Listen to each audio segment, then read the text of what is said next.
I could, 18851 Northeast 29th Avenue, Suite 1010, Aventura, Florida, in my role as chairman of the Homeless Trust. Mr. Chairman, and I don't know if Mr. Vickers is within ear's range of me, but we've spent an inordinate amount of time over the last week and a half with the manager's staff, police chief staff, deputy chief, outreach teams, all of our staff, and I mean all of them, the folks from Jackson, folks from the Needle Exchange, folks from the 11th Circuit Court meeting the judges, in an effort to get that area of Overtown cleaned out, done, and closed.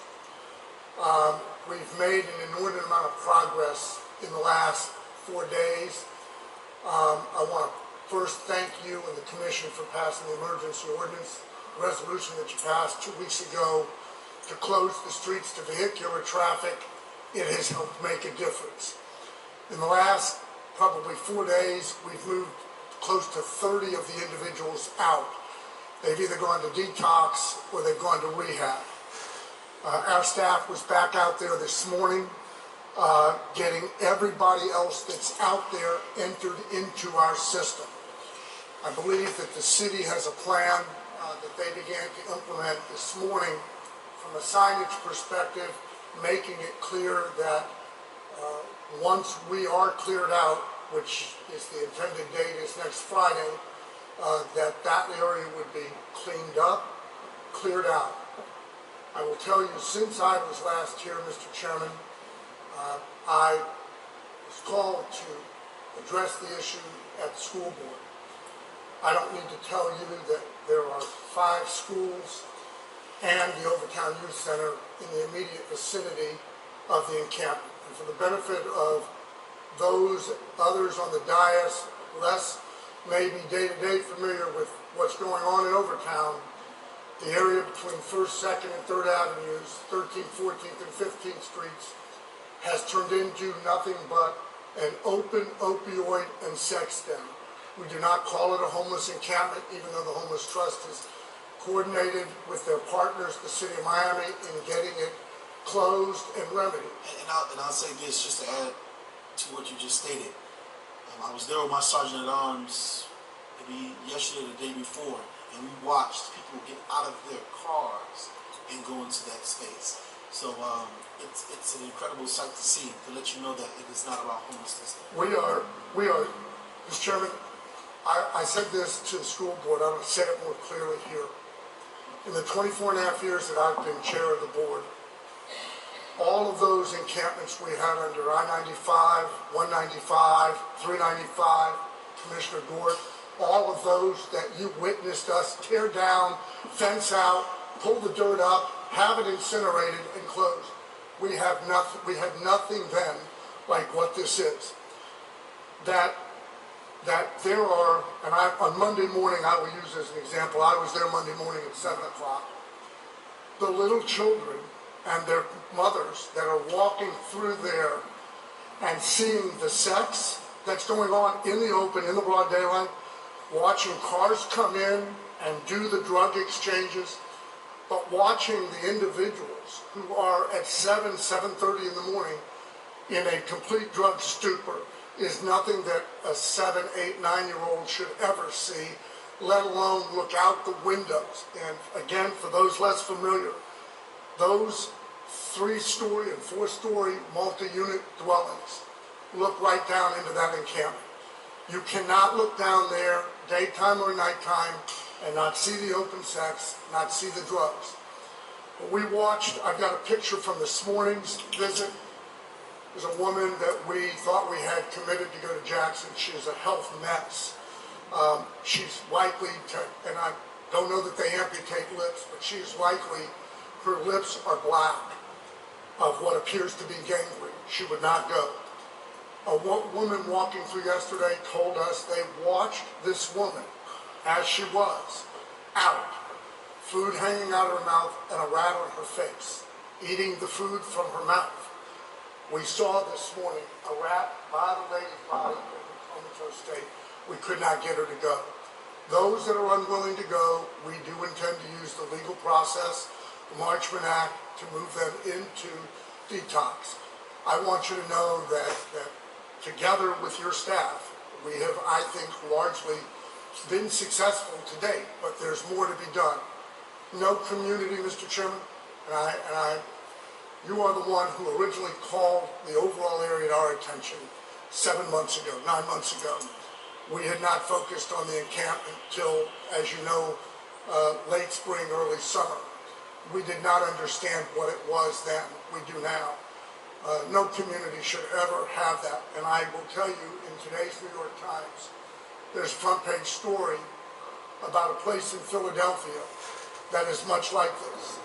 Their city, Mr. Manager, wherever you went, I was built, story on the front page of the Times today, Kensington, Pennsylvania, where they did not grab it when it started, like ours. And today it is considered the most open, free drug market on the east coast of the United States.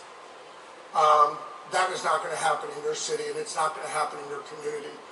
And I want to thank the manager, I want to thank Mr. Vickers, I want to thank your police department, most importantly your public works and our outreach teams that we coordinate and work together on as partners for helping us get there.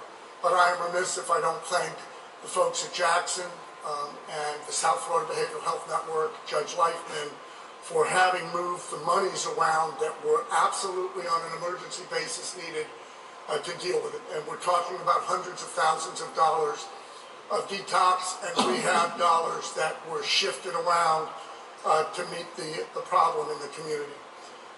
My biggest fear, as Mr. Vickers will tell you yesterday, was that we had not necessarily fully adopted a plan to assure that when they were out, that nobody moved back in, because we knew yesterday how many we had taken out, and we saw new people showing up, and we know that on Thursday afternoon, Thursday nights, people show up for their weekend binging at the site.